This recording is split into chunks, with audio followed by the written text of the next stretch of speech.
Professor Fiamengo of the University of Ottawa, and my theme today is lived experience. This is the second in my 5-part primer on feminist terms that have entered mainstream discussions with pernicious effect. Last week, I discussed the academic theory of gender as a social construct, showing that the mainstreaming of gender has been fundamental to modern feminism, giving feminists a metaphorical and often literal blank check for their policies. The feminist reasoning is that since there is no biological basis to sex differences and therefore everything is socially determined, there's no limit to how our society can be transformed to at last achieve, after so many centuries of oppression, what they call equality for women, which translates to powerful positions in all the major sectors of our society. They don't care about janitorial services or garbage collection, of course, and legal measures to protect women's feelings and status in these powerful white-collar sectors.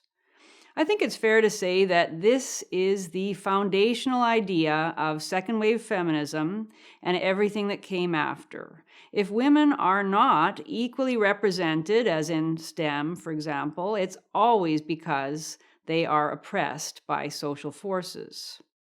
My second term, then, is closely related to the first, and it is lived experience.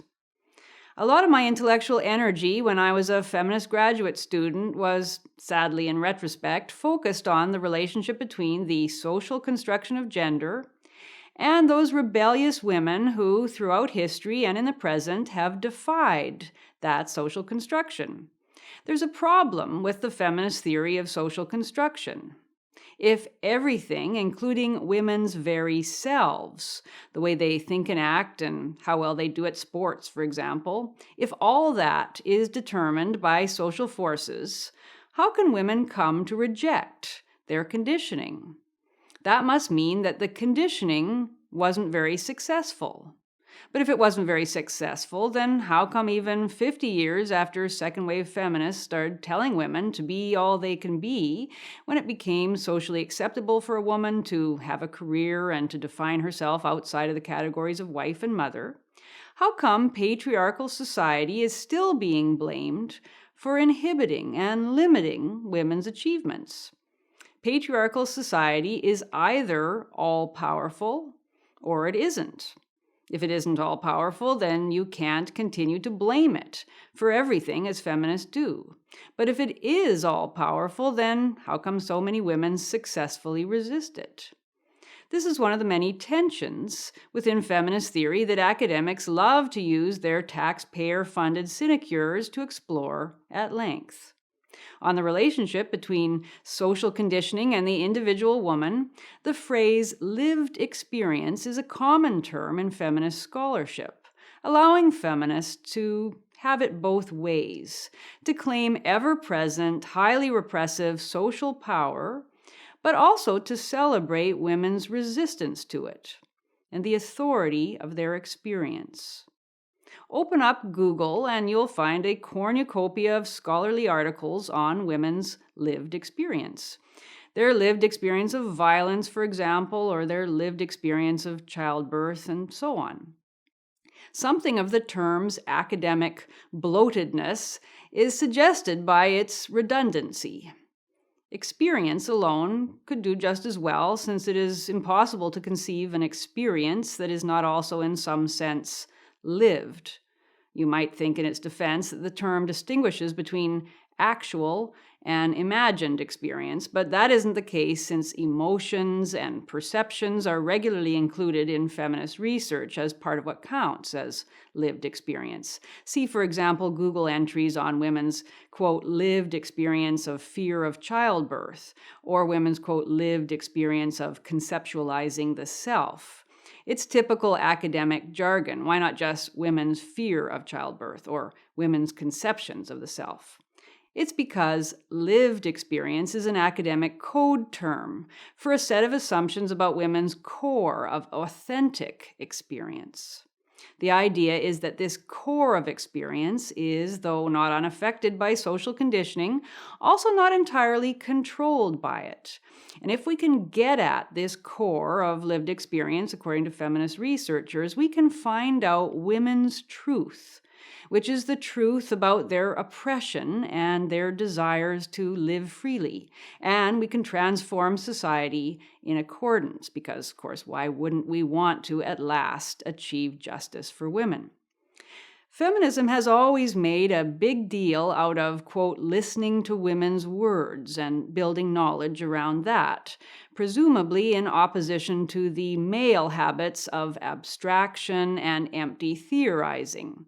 Actually, the term lived experience was first formulated by a male German philosopher, Wilhelm Ditthey, who argued that it was necessary for philosophy to take seriously the full range of human subjective perception.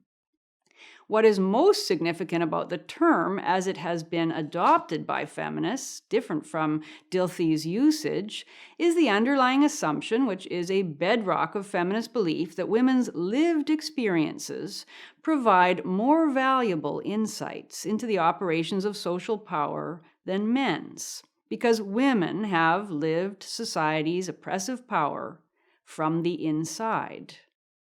The Internet Encyclopedia of Philosophy, in its entry for standpoint theory, states this for us quite baldly. Quote, marginalized groups are socially situated in ways that make it more possible for them to be aware and ask questions than it is for the non-marginalized. Research should begin with the lives of the marginalized, end quote. That is quite a statement. By the fact of being oppressed or marginalized, according to this tenet of feminism, women's experiences are revelatory in a way that men's aren't. This is a bold, groundless claim. Even if one accepts that women are marginalized in our society, which I do not accept, one could argue that the feminists have it completely backwards, that the more oppressed, the more marginalized one is, the more distorted and unreliable one's understanding of the world. I'm not saying that's true either. My point is that either view is just a made-up theory, impossible to verify, and should have no place in serious sociological research. No matter, the feminist position has gained mainstream credence and is now often employed, and this is where it really matters to those of us concerned about justice for men and boys. It is now often used to create an opposition between women's lived experience of something, usually discrimination or sexual harassment, for example, and men's perceptions of those same things. According to the wiki site Geek Feminism, what women experience is often not noticed by men. Why? Well, because, of course, men are trained to ignore the reality of women's suffering under patriarchy. So according to this theory, men's perceptions are oppressive and women's perceptions are real. So we'll have a man say, for example, I never harassed her. I was just being friendly, and I made one joke when she told me she was married, and I said, oh, too bad for me. That was it. But the experts say, but women's lived experience of harassment is that what men routinely discount as nothing at all can have serious impacts on women's sense of security in the workplace. All these experts, conditioned to believe that women's lived experience has some kind of sacred authority, will be inclined to believe that what the woman says she felt is more important than what the man says he did.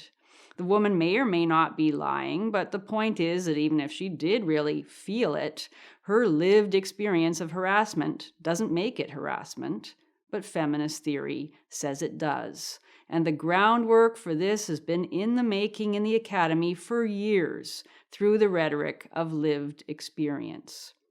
A popular advertisement that I've now seen countless times because it has headed up some of the Fiamengo files is a perfect expression of this almost mystical faith in the significance of women's lived experience. It begins portentously. Fact.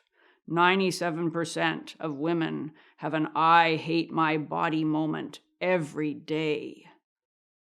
My response when I hear that, which should be the response of most reasonable people, I think, is, well, that's too bad, but why are you telling me about it? What's it to me? But the implication is that there is a kind of social obligation to care about women's lived experiences of their bodies. We all owe it to women to make them feel good about themselves because it's society's fault if they don't.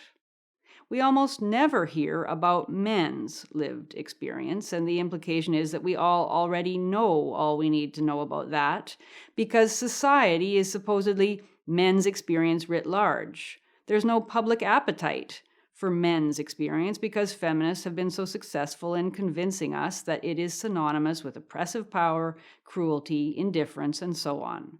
Women's lived experience, on the other hand, supposedly offers us a truth long silenced, by definition, valuable and interesting.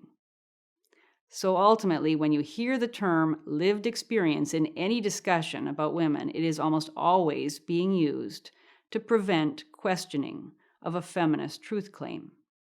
Because the foundational assumption of the term is that women's experience has been suppressed by a misogynistic society. If you question it, then you are, by definition, perpetuating oppression in the very act of not believing. It is a wildly successful means to invalidate anyone who would dare to observe that women's claims of victim status are empty, and it needs to be attacked at source by going after the idea that women's experience must be believed and that men's experience doesn't deserve equal attention. But that's going to be a very hard slog.